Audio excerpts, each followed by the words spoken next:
اعوذ باللہ من الشیطان الرجیم بسم اللہ الرحمن الرحیم۔ السلام علیکم تمام ناظرین کو۔ آج ہم جو سبق پڑھیں گے وہ ہے سبق نمبر 15واں سبق۔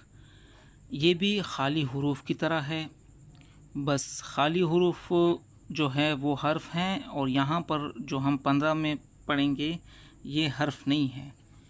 اس میں بھی خالی ایک شوشے کے بارے میں بتایا گیا ہے کہ جس کو پڑھا نہیں جائے گا۔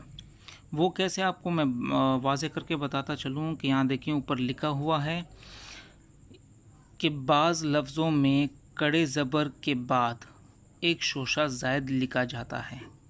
یہ شوشہ بھی خالی حروف کی طرح لکھنے میں آتا ہے، پڑھنے میں نہیں آتا۔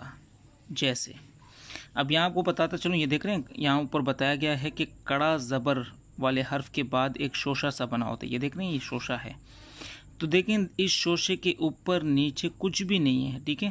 تو ہم یہاں پر اس کڑا زبر کو تو واو کو کڑا زبر کے ساتھ پڑھیں گے، لیکن اس شوشے کے اوپر نیچے کچھ بھی نہیں ہے، تو اس کا کیا مطلب ہے کہ یہ خالی ہے اور اس شوشے کو نہیں پڑھا جائے گا، ٹھیک ہے۔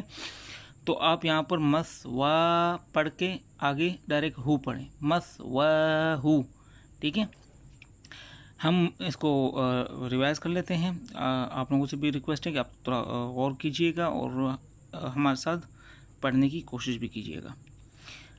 مس و ہو، مس و ہو،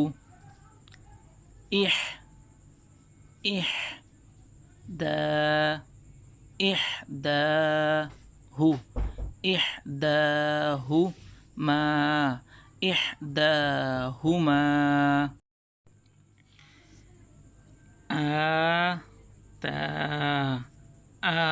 آتاکم، آتاکم، ادراکم،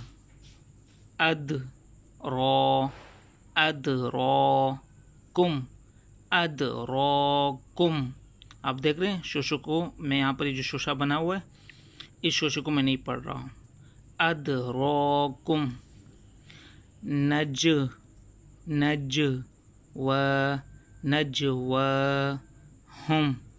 نجواہم، ہدانا، ہدانا۔